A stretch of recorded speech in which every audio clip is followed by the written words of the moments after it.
Okay, everyone, I'm hoping we have close to our majority for today's grand rounds. My name is Kelly Egan. I'm stepping in because Randy was pulled away at the last minute. I am part of the faculty for the Addiction Medicine Fellowship at University of Wisconsin-Madison. And I am happy to announce that we have a provocative topic today, one that I've been thinking a lot about in our clinical setting. More about urine drug testing from Laurel Rabson and Sarah Hackenmuller. So Laurel is one of our current fellows. She is participating in the joint fellowship that's part of the Department of Family Medicine and Community Health and the VA fellowship in addiction medicine. She previously worked for the past 24 years at Dean as an internal medicine primary care doctor. So brings a wealth of experience from the primary care perspective to her fellowship. And then we will be joined later in the presentation by Sarah Hackenmuller, who is assistant professor and director of clinical chemistry at UW.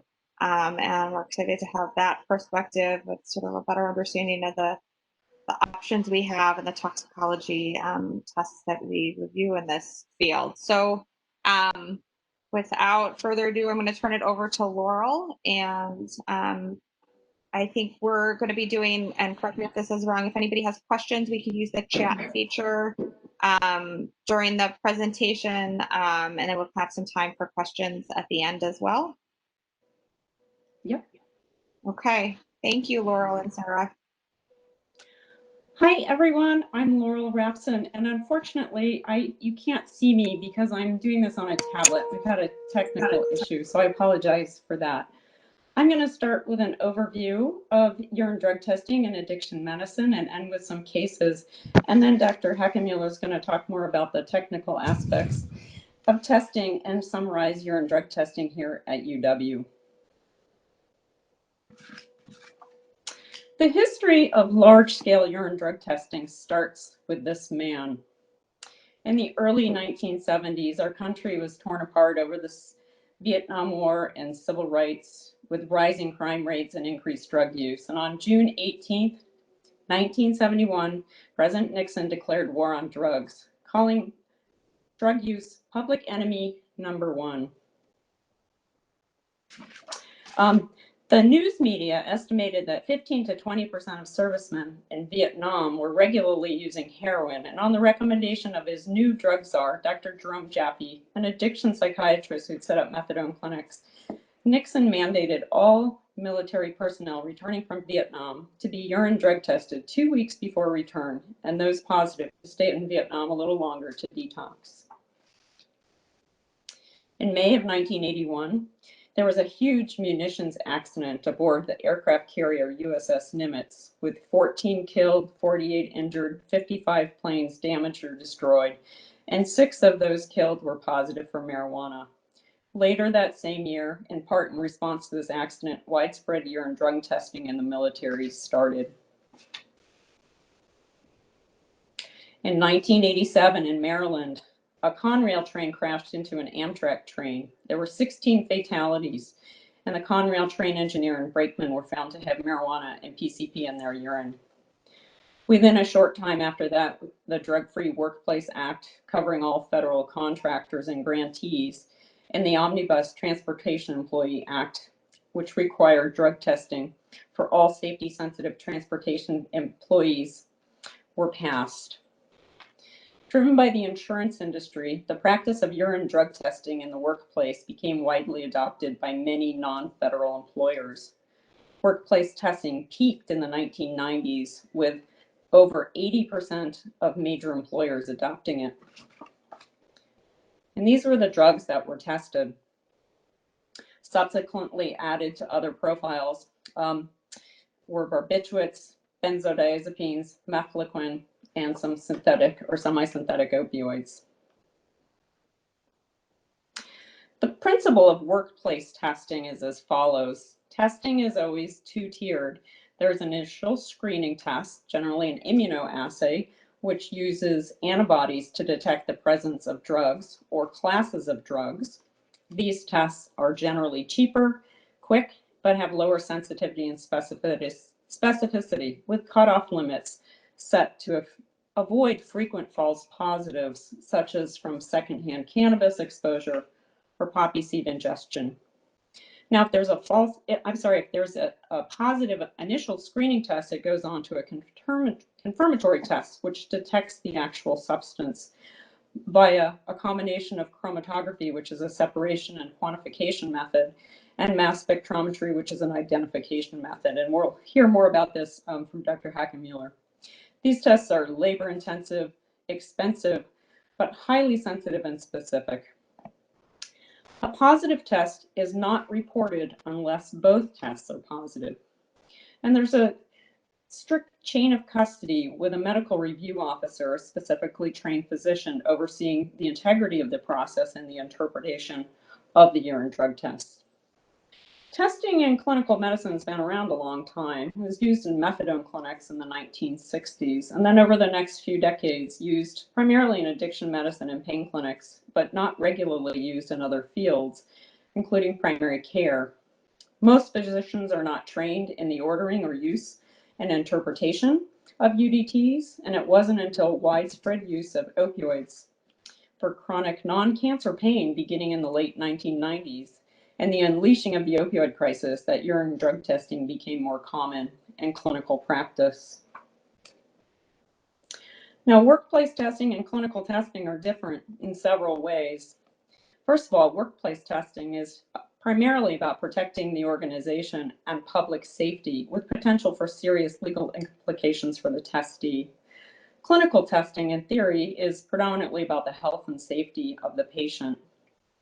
In workplace testing, again, there's a specific chain of custody, specific drug panel, cutoff limits are standardized. It's always a two-step process, and there's vigorous tampering and detection process.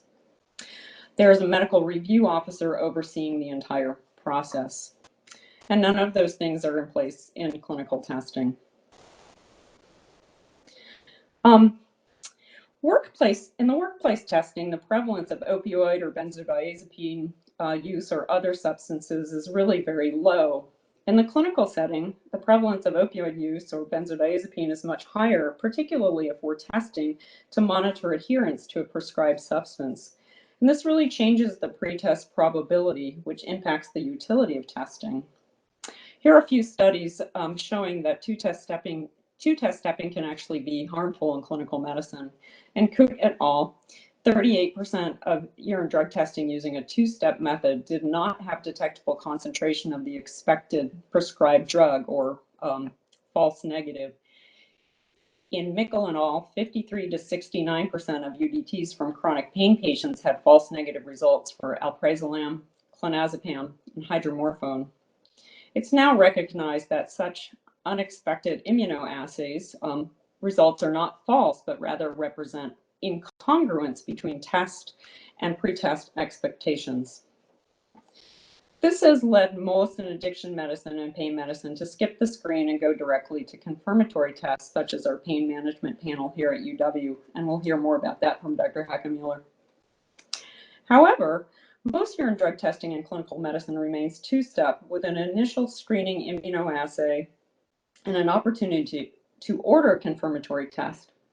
Some institutions offer reflex testing so that if a screening test is positive, the specimen is automatically sent, oh, I'm so sorry for the dog, automatically sent for the more expensive confirmatory test, which may or may not be needed. More commonly, a confirmatory test must be requested of the lab, and many providers are unaware that a confirmatory test really is needed to definitively understand what drugs are or are not in the urine, and are making clinical decisions based on the results of the initial presumptive tests. Well, why do we test in clinical medicine? UDT has been dubbed the technology of addiction medicine.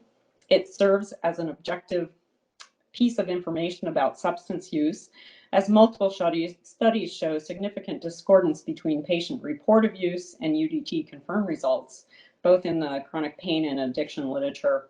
It verifies presence of prescribed controlled substance and monitors adherence.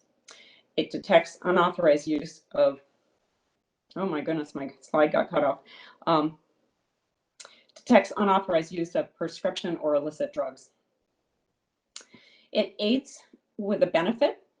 It aids with a risk factor stratification, increases safety of prescribing by identifying potential for serious drug interactions and risk for overdose, monitors compliance with prescribed controlled medications, helps assess effectiveness of a treatment plan and level of care, and aids in authentic conversations with patients about their health and treatment. Uh-oh, my slide got cut off. I do apologize. There are limitations, of course. This is only one of several treatment tools in addition to patient's history, collateral history, physical exam, PDMP, pill, and strip counts. It really only answers a narrow question. Is substance X in sample Y? Does not diagnose substance use disorder, nor does it assess impairment or pattern of use, and there's no standard or comprehensive test. And there are, of course, potential serious harms to patients if UDTs are interpreted incorrectly, including false accusation of diversion, medical treatment being discontinued, surgery or procedures canceled or delayed, including transplants, discharge from housing or residential programs, restriction of parental rights, damage and destruction of therapeutic relationships. And we've seen that physicians really haven't been trained over the years in urine drug testing. One study showed that only 20% of attending level family medicine physicians were able to answer more than half of questions correctly on a drug testing questionnaire. In another study, only 27% of internal medicines were proficient at interpreting UDT results. Oh, my slide really got cut off. I'm so sorry. There's surprisingly very little evidence, high-level evidence about the utility and benefit to patients. The first study, and I'm doing this from memory now, I'm sorry, is from Dupuy et al., and it was a comprehensive review of the literature and then found only 8 studies that fit criteria. Only one of them was a randomized controlled trial. And overall, the studies were of poor quality and really only showed minimal benefit of UDT for patients. And it also showed that providers really didn't use the information to make treatment decisions. There was another study in 2019 by Cola et al. It looked at 174 patients at an addiction medicine outpatient intake. And UDT changed the decision-making plans for only 1 out of 174 patients. The best evidence is in contingency management, which pairs urine drug testing to positive reinforcement.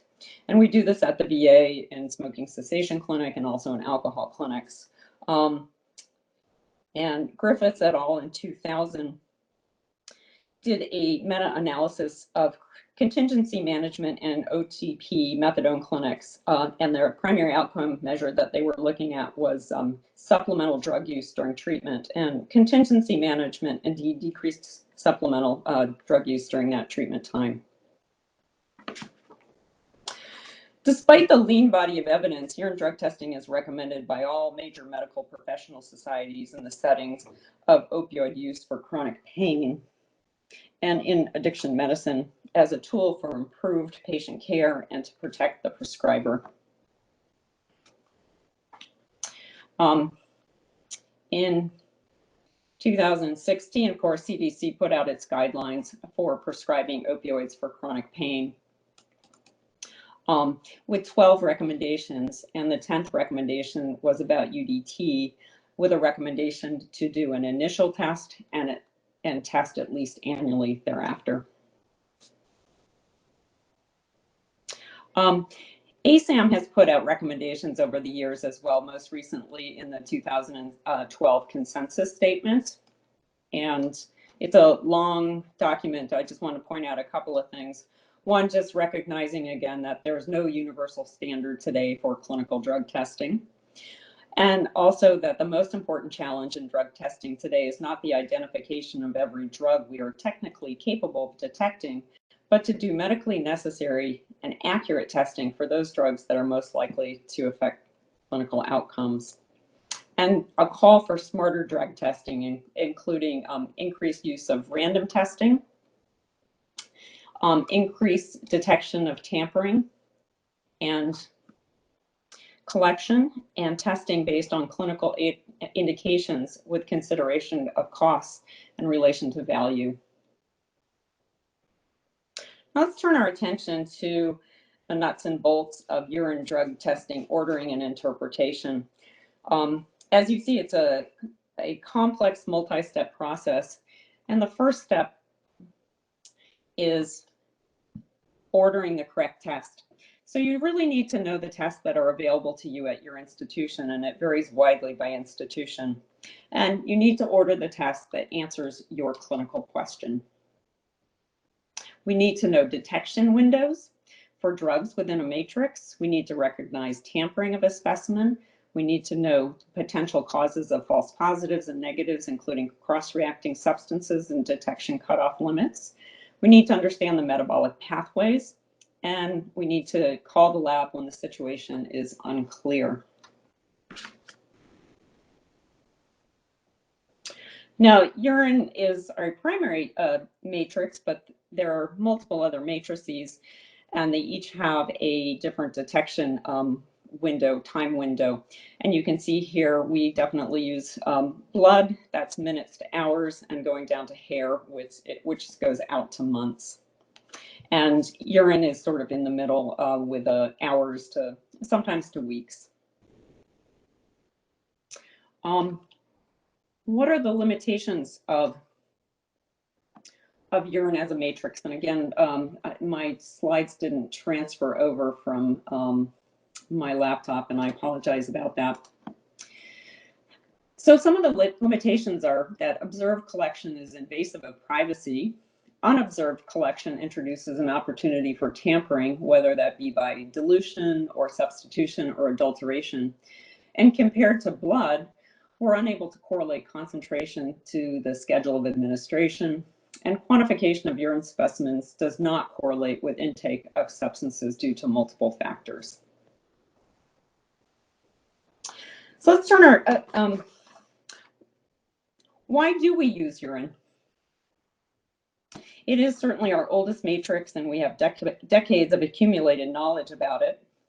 It's abundant, it's non-invasive, and it's relatively simple to prep for analysis. In terms of the actual urine collection, really the first step should be consent. This can feel very antagonistic to our patients, and explaining our rationale for doing it is really important. And this can be done within a medication agreement. We need to decide whether we're going to do random versus scheduled, witnessed versus unwitnessed. Now, if we're doing unwitnessed, this certainly offers an opportunity for tampering. And the first step is behavior observation around urine collection. To decrease tampering during urine collection, there's a variety of things that we can do. We can ask for no personal items in the bathroom, no adulterants available in the bathroom, put blue dye in the toilet, and limit the water supply. There are multiple commercially available adulterants. Many are also household items such as soap, salt, ammonia, bleach, and vinegar. Once we have our urine specimen collected, the first step is visualization. It should be yellow and clear. The temperature should be between 90 and 99 degrees, and this can be evaluated either with a handheld infrared thermometer, or there are strips that you can put on the side of the bottle. Specific gravity, pH, and creatinine should all be within these parameters. And some labs also test for adulterants, testing for nitrates and oxidants, which should not be there. We need to keep in mind our detection windows. This is for urine, and no pattern of use. For patients who are using chronically and heavily, the detection times are going to be longer, particularly for items, substances such as THC. We need to be aware of drug metabolism factors. These are unique to each individual. They're both genetic and environmental factors. There are multiple genetic polymorphisms of CYP450 2DC enzyme. And if there are co-administered medications, these can be inhibitors or inducers of these same enzymes. Renal and hepatic impairment can affect things as well. If there's a suspicion of someone being a rapid metabolizer, there are tests that we can send out to ARUP, reference lab, to evaluate that. There are multiple common interfering substances, especially for some immunoassays, the amphetamine assay in particular, with lots of commonly used agents on this list here. Bupropion or Wellbutrin is a common one that comes up. Also sertraline for benzodiazepines. The cocaine immunoassay is really very specific. For opioids, we use morphine as the calibrator drug to set the threshold for positivity or negativity. And as you can see, the semi-synthetic and synthetic oxycodones are, the semi-synthetic and synthetic opioids look structurally very different than morphine, and this can cause the immunoassay to be negative and require separate compound-specific immunoassays or chromatography to identify them. We need to know our metabolic pathways. Here are just the major ones. The literature is rife with unsuspected positives and negatives that come up from minor metabolic pathways. And knowing what opioid metabolites to expect based on the substance taken is really important. And this is where having your cheat sheet on hand is a good idea. Same thing is true of benzodiazepines. The reference or calibrator drug for benzodiazepine immunoassays are the older benzodiazepines like diazepam and chlordiazepoxide. The newer ones like clonazepam, lorazepam, and alprazolam are structurally different enough with different metabolites, so often will cause a negative immunoassay, especially at lower concentrations. And just a few words about oral fluid testing. The technology of oral fluid testing and data on distribution of drugs in oral fluid over the last 2 decades has really grown. And chromatography methods can quantify multiple analytes in oral fluid at very low concentrations now. There's a lot of interest in oral fluid or saliva testing, particularly in the forensic community, where, as you can imagine, it's much easier to collect a saliva specimen roadside than it is a urine specimen. It's also less vulnerable to tampering, can be shipped at ambient temperatures, and it's preferred by patients. In terms of disadvantages, drug concentrations are generally lower than in urine. The sensitivity currently is lower than in urine. Contamination can be a problem from food or beverages or smoking, and increase and decrease saliva situations can cause problems as well. And now I'd like to go on to some cases. Most of the cases I have borrowed. I haven't been in the business very long, and I don't have very many of my own cases, but this one is of a gentleman I've been following at the VA for the last couple of months. He's a 67-year-old veteran with severe opioid use disorder in early remission on buprenorphine 8 milligrams BID, reports doing well, taking his meds consistently. I get his urine drug tests back a few days after the visit, and UDT is positive for cannabis, which he had disclosed. And then his urine buprenorphine was presumed negative, and I was really not at all sure what this meant. Was he diverting? Was he not taking it correctly, or was the test incorrect? And it prompted my first call to the chemistry lab to understand what the urine buprenorphine test was. It's an immunoassay specifically for buprenorphine and does not include norbuprenorphine. When the patient returned to clinic, I asked him about the situation, and he'd reported that his medications had been put in his jeans pocket and then went through the wash.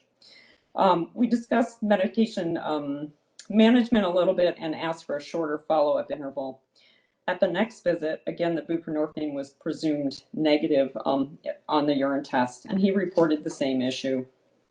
At that point, we discussed our concerns with him and started a slow taper of his buprenorphine by 2 milligrams, discussed getting a pill box. At the VA, it's in tablet form, and kept a 1-week follow-up interval. At the next visit, he had gotten a pill box and his urine buprenorphine was presumed positive, but now his urine creatinine was 9. And as we saw before, urine creatinine less than 20 is suspicious for dilution. When we talked to him about this, he said he'd just been hydrating quite a lot. So we're going to continue to follow him closely. As I read more about this, I realized I could have done this a little bit differently and just simply ordered a confirmatory buprenorphine, norbuprenorphine test. Buprenorphine is metabolized in the liver to norbuprenorphine, which is the major metabolite. And norbuprenorphine sticks around a lot longer, so we expect to see higher norbuprenorphine levels in the urine than buprenorphine. And this can tell us a lot about, potentially about behavior. If someone is taking buprenorphine consistently, we would expect to see higher norbup than bup levels in the urine. If someone has not taken it in a while, we might see norbup levels only. And if someone has put their medicine, their buprenorphine medicine directly into a urine specimen, we might only see buprenorphine. Oh, here we go. This slide also, I apologize. The absorption of naloxone from buprenorphine naloxone preparations is there for deterrence, and there's negligible absorption, and it results in low urine concentrations. So you can use this in concert with the norbup and bup ratios to try and assess the situation from UDTs. Multiple studies looking at what urine norbup to bup ratios are expected and what suggests urine spiking has been done, most recently by Warrington et al. In the Journal of Addiction Medicine of this year, showing a urine norbup to bup ratio of less than 0.02 in concert with high urine naloxone concentrations greater than 1,000 nanograms per ml, suggests urine spiking. Curso et al. In 2017 and independently Donroe in 2017 also suggested that urine buprenorphine levels greater than 1,000 nanograms per ml or greater than 700 nanograms ml respectively can indicate urine spiking. In 2018, Holt et al. Published a paper reporting 3 cases of discordant quantitative urine buprenorphine to norbuprenorphine levels. And I just wanted to share one of those cases with you. Case A, or patient A, is a 52-year-old man with opioid use disorder, prior opioid overdose, who stabilized on buprenorphine 12 milligrams BID. And you can see in week 2 that his norbup level is higher than his bup level.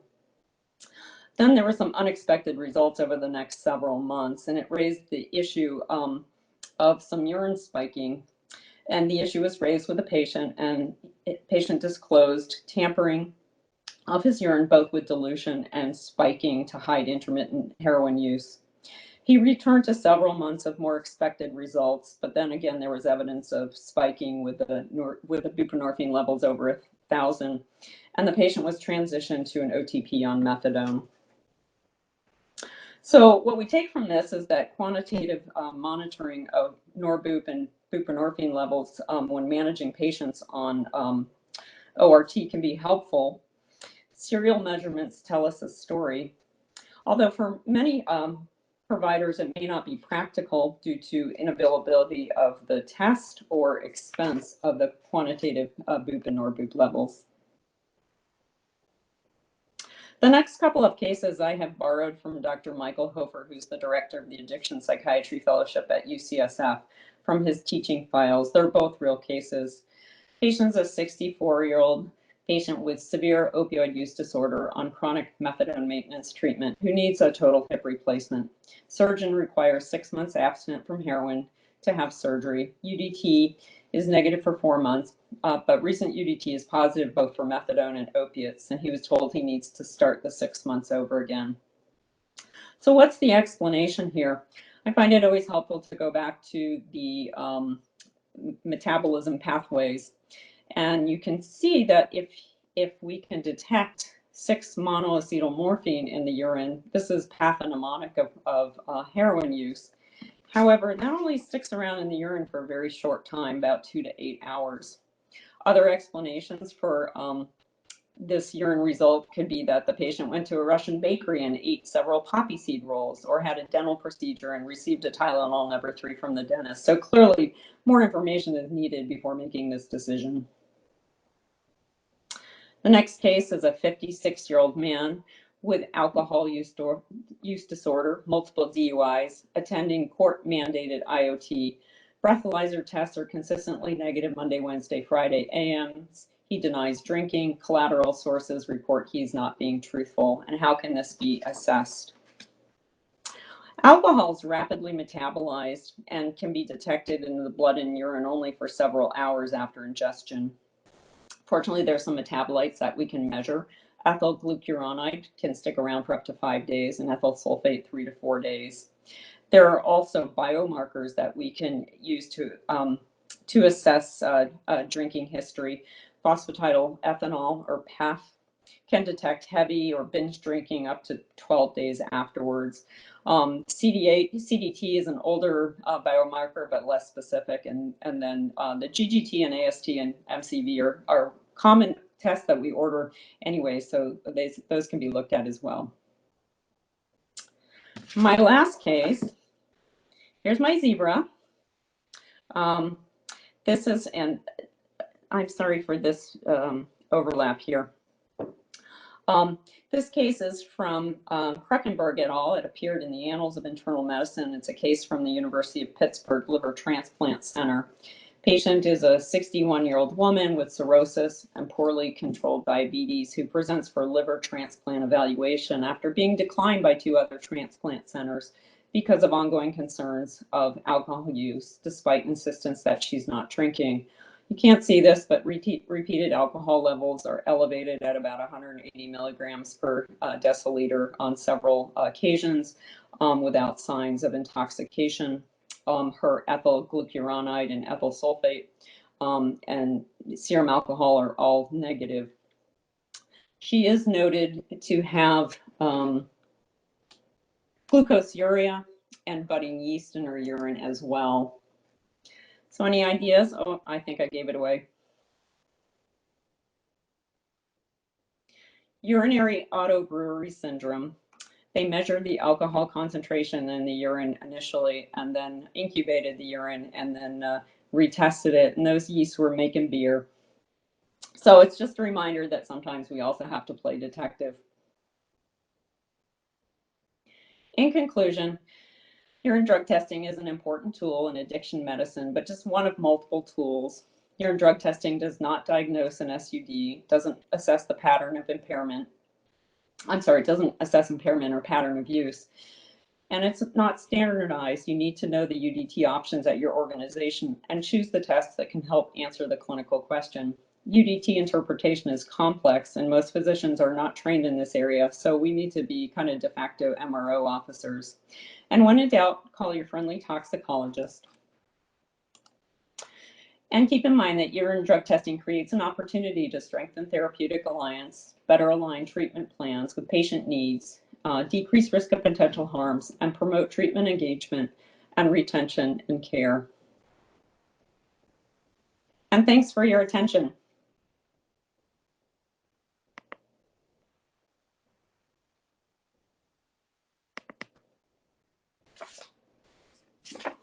All right.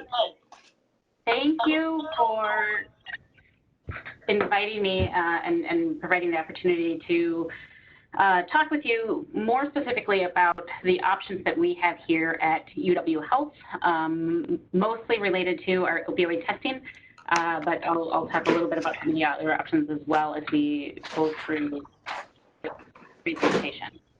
I have no disclosures. Here's a brief outline of what we'll cover in this portion of the talk and a few learning objectives by the time we're done. So I'm going to start today by providing a brief overview of the analytic methods that are commonly used for our urine drug testing options to give a little bit of an idea about the differences in how they work and the type of information that we are getting from the positive results. And as has already been mentioned, we're typically talking about either immunoassay technology or chromatography, usually coupled with a mass spectrometry-based detection method.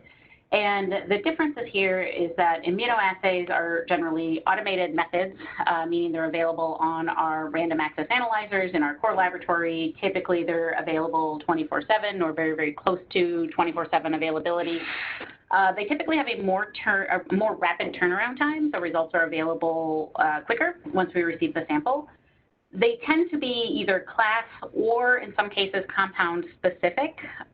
And usually the results, for the purposes of this talk, the results are typically reported qualitatively. When we talk about the chromatography and mass spectrometry-based methods, these are manual, and so it requires manual intervention and sample preparation before we can even analyze the sample, and then it requires back-end analysis of the data that we're obtaining from the instrument as well before we're able to report that result.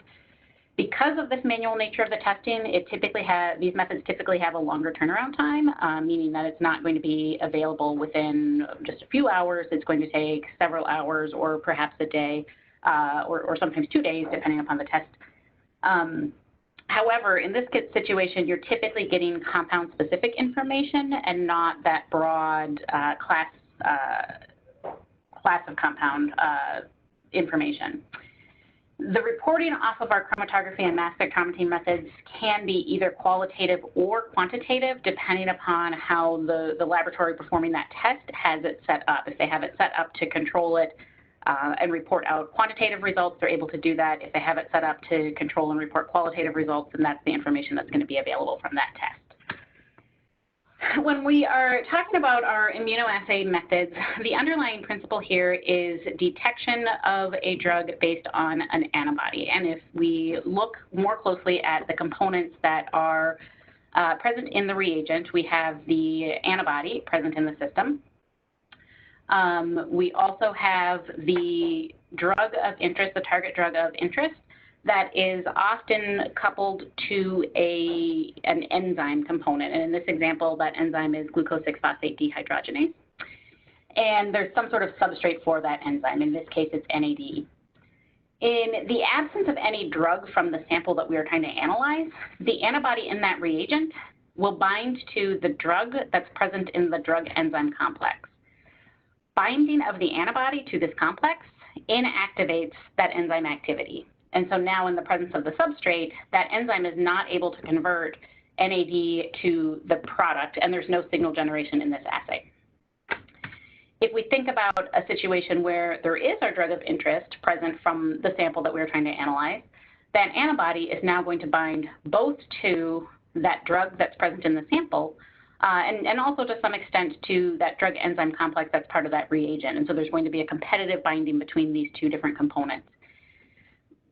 The end result of this is that there will be some drug enzyme complex present in the reagent that is not bound by antibody, and that enzyme will retain its activity. Now, in the presence of our substrate NAD, that enzyme is able to convert that to the product, NADH, and that NADH is what we're actually measuring. The formation of that product through that enzyme action is the readout of these assays, and that readout is spectrophotometric. We're looking at light absorption of NADH. So that's the underlying principle here. So while we can characterize the binding characteristics of the antibodies that are present in that assay to get a sense of what the sensitivity is, what the cross-reactivity is, ultimately what we know is that there was some of the drug enzyme complex that was free and able to produce a product. And we'll talk about some of the specific targets later. When we look at our chromatography-based methods, one of the advantages of this type of technology is that we are now able to separate compounds within a sample mixture based on their interactions between the mobile phase or the solvents that we're using in our chromatography system and the solid phase, or typically a column that we're using in that chromatography system. And so the end result of this is that if we introduce our sample into the column, into our chromatography system, the different compounds that are present in that sample, indicated here by A, B, and C, are going to differentially interact with and separate within that system before they reach the detector. The detector is then going to indicate the presence of the compounds present, A, B, and C, separated by time, as a function of time, in this system. And so we get a little bit more information because we're actually separating individual compounds. Oftentimes, our chromatography-based methods are coupled to mass spectrometry, which gives us another layer of compound-specific information.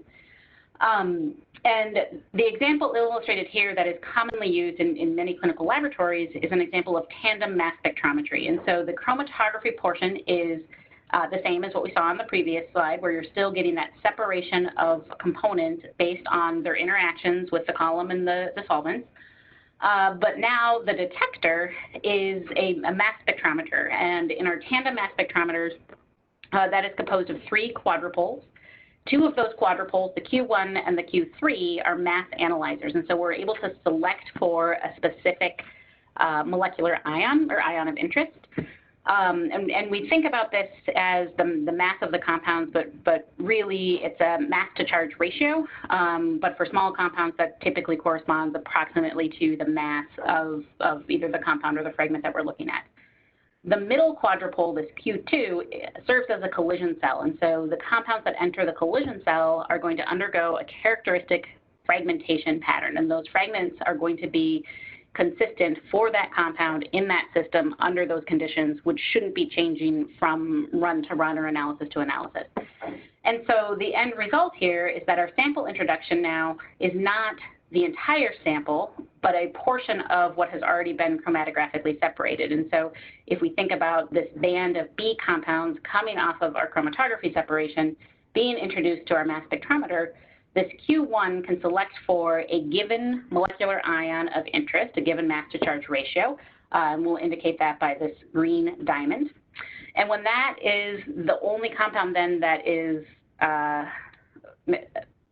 makes it through that Q1, that first quadrupole, and into the Q2, it undergoes fragmentation. And so now we're fragmenting this green diamond into its characteristic product ions or fragment ions.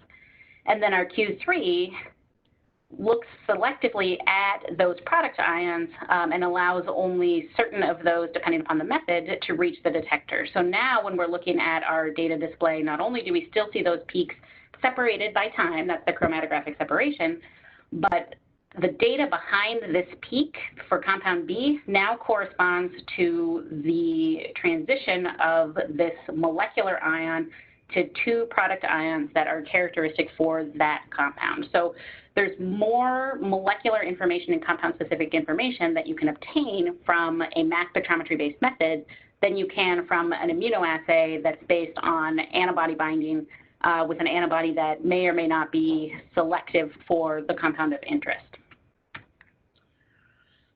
So now if we look specifically at the testing options at UW Health, for opioids is primarily what I'm going to focus on. Our in-house testing is urine testing that is qualitative and based on immunoassay. And more specifically, we're talking about an opiates immunoassay. The one advantage of this testing is that the turnaround time here is going to be a couple hours, whereas our send-out laboratory or our reference laboratories have additional testing options available. And so they will also have a wide variety of urine tests available, which is, again, the focus of this talk. But if you were interested in looking at serum or plasma results, they have a number of serum and plasma-based tests available as well. Their results are going to be a mixture of qualitative and quantitative tests, depending upon the specific testing option that you're looking at. And they will have a mixture of immunoassay and mass spectrometry-based methods. The disadvantage of this is that the turnaround time is several days. Even for their immunoassay testing, the turnaround time there might be about a day, but it depends, of course, on the receiving of the sample in our laboratory with respect to the courier times, and then the samples will have to be transported out of state to our reference laboratories for testing, and so that just adds additional time to this process. With respect to our urine opiates test here at UW Health, it can be ordered one of 2 ways. It can be ordered either as part of the urine drug screen panel, and that panel includes the 5 tests that are indicated in this table, or it can be ordered outside of the panel as a standalone urine opiate test as well. The results from this, again, are going to be qualitative. They are reported as screen positive or not detected, and we do get cross-reactivity to multiple compounds. And so here's an example of what the reporting for our urine opiates testing looks like. The screen positive is the result, and what we mean by that is the results have not been reflexed or sent for confirmatory testing. There is no chromatography or mass spectrometry-based test that supports or corroborates this test. This is based purely on the immunoassay result. We do have this statement in here that this test primarily targets morphine codeine and heroin. And then if you do want confirmatory testing, that can be ordered as an add-on test up to 6 days from the time of collection, and that add-on test will be sent to a reference laboratory for testing. So this test primarily targets the morphine codeine and heroin. And this is an example of the data provided to us from our manufacturer for the urine opiates assay, indicating the concentration of different compounds that will produce a positive result in this assay. And so if our positive result is 300 nanograms per mil, morphine at 300 nanograms per mil will produce a positive result, as will 6-monoacetylmorphine or 6-acetylmorphine at 280 nanograms per mil, and codeine at 150 nanograms per mil. You also get detection of the morphine glucuronides and heroin pretty close to 300 nanograms per mil, not quite exact. After that, you start to see positive results at higher concentrations. And so hydrocodone will produce a positive result, but at a concentration of 650 nanograms per mil instead of 300 nanograms per mil, which we use as our cutoff. Over in this right-hand column, you can see that oxycodone and oxymorphone are both listed by our manufacturer as producing positive results. However, the concentrations required to produce a positive result are greater than 10,000 for oxycodone and 37,000 nanograms per mil for oxymorphone. So we're not even really in the same order of magnitude of concentration as we are with respect to that 300 nanograms per mil cutoff. The compounds that are listed by our manufacturers producing negative results are listed here, and they include fentanyl, methadone, and naloxone at, again, much higher concentrations than that 300 nanogram per mil cutoff. If we can take a minute again to look at the structures of our opiates and our opioids. The opiates refer to these naturally occurring opioids, and so that would be our morphine, our codeine, and our 6-monoacetylmorphine. And these are what are primarily detected in our opiates immunoassay.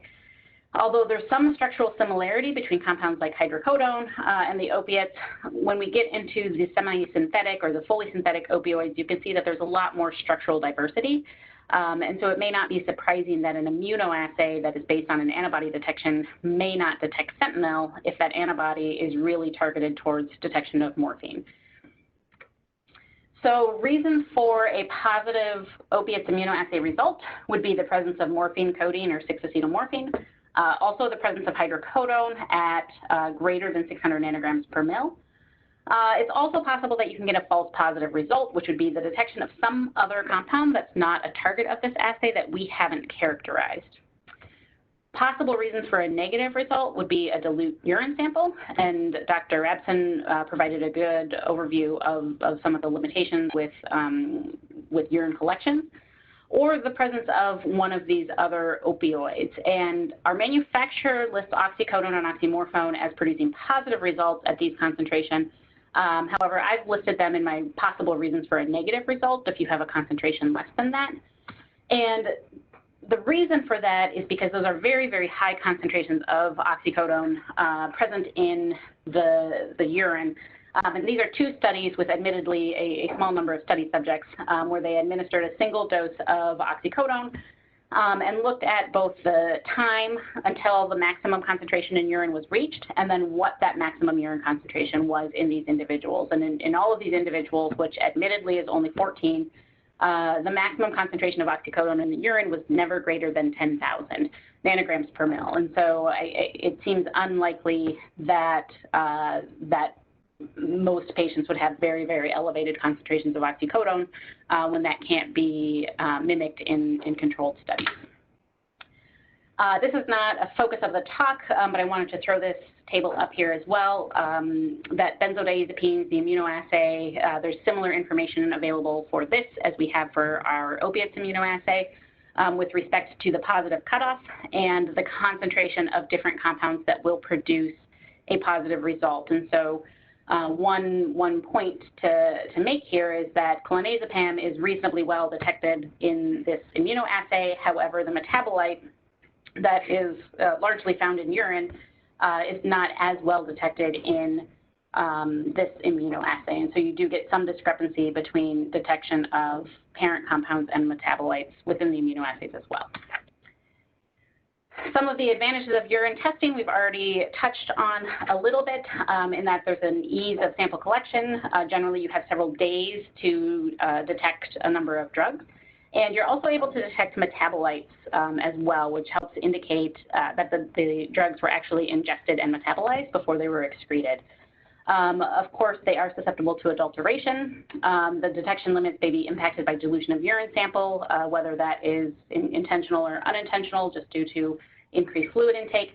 And it's important to note that the urine results do not correlate with the dose or the timing of ingested compounds outside of kind of the general detection windows. And so a urine result, even if it's quantitative, is not going to be able to indicate that it was that the medications were taken according to a specific dosing plan.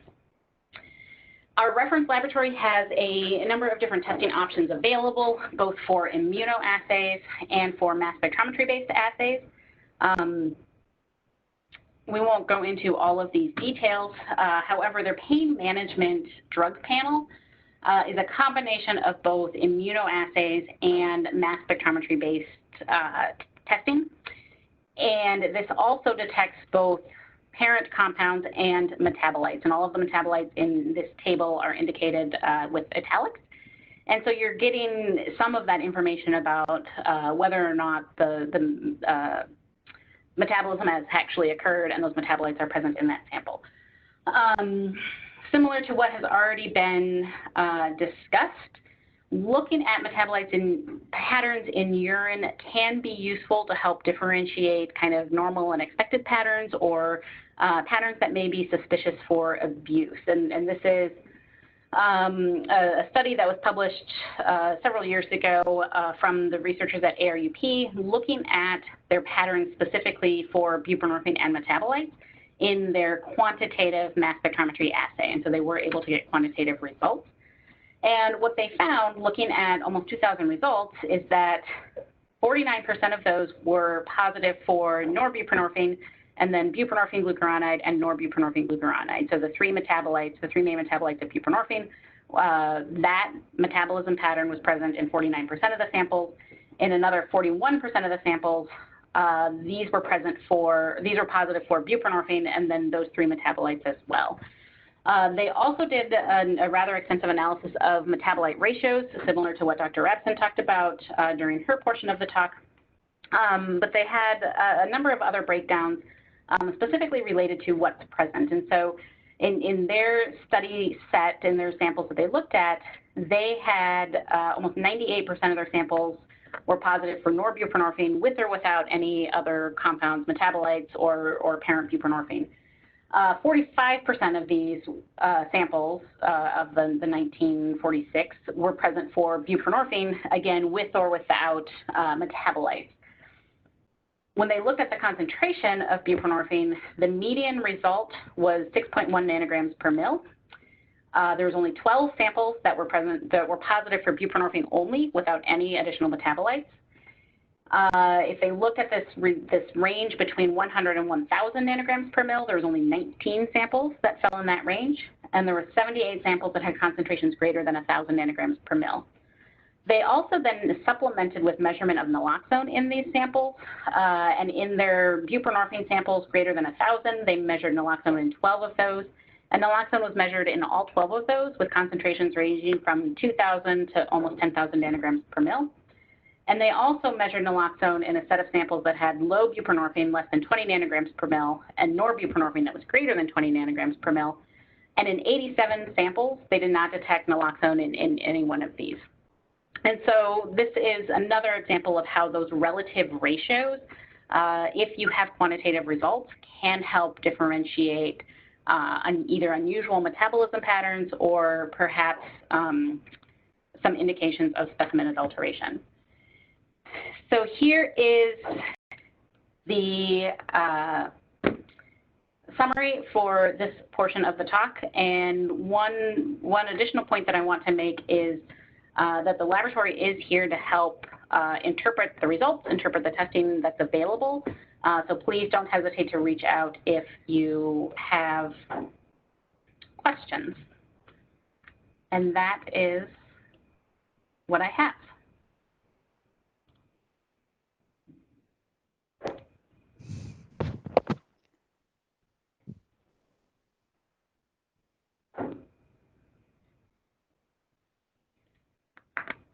So this is Elizabeth. I did have one question. I posted it in the chat. I don't know if it's okay to ask that now. Yes, I'm just reading it. Is that specifically related to that last study where they were looking at the metabolite patterns? Yeah, exactly.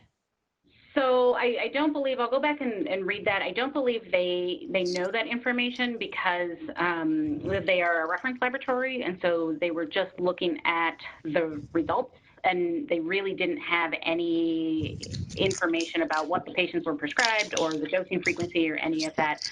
And that was one of the caveats that they mentioned when they presented the negative naloxone results or no detectable naloxone in that series of 80 or so samples with a more typical buprenorphine norbuprenorphine pattern.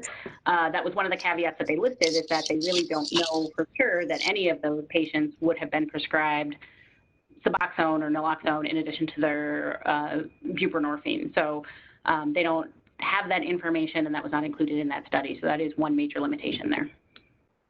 Okay, great. And I mean, just even then theoretically, how much, if at all, would you expect the dose to, like, there to be sort of a relationship between the dose the patient's taking orally versus the amount you would see in the urine? I think it's something that just comes up a lot, especially with learners who are newer to interpreting, you know, and so even the ability to sort of watch someone's trends, if you will, over time on these values. I think the way I've been trained is really primarily just to look at ratios, and that the quantitative values are often of limited utility, because unless you have like urine creatinine and other things to really, I was just wondering if you could say anything on that from even just a theoretical standpoint. I think I would agree with what you said, that the ratios may be helpful, but the quantitative results are not, you can't use those to back extrapolate to how much, what the dose was or how frequently that dose was taken, or any of that information. And so that's one of the reasons whether or not to report quantitative results for urine drug tests is a little bit of a debate in the field, because of the limitations, that by providing quantitative results, there's a concern that there's a little bit of sort of an overinterpretation that's going on, when really those absolute concentrations in the urine can vary from day to day or week to week and over time, just based on the hydration status and a number of other patient factors. And so there's really no way to correlate those quantitative results with dose of the ingested. But the metabolite patterns and potentially the ratios is one advantage of using the quantitative data if it's available.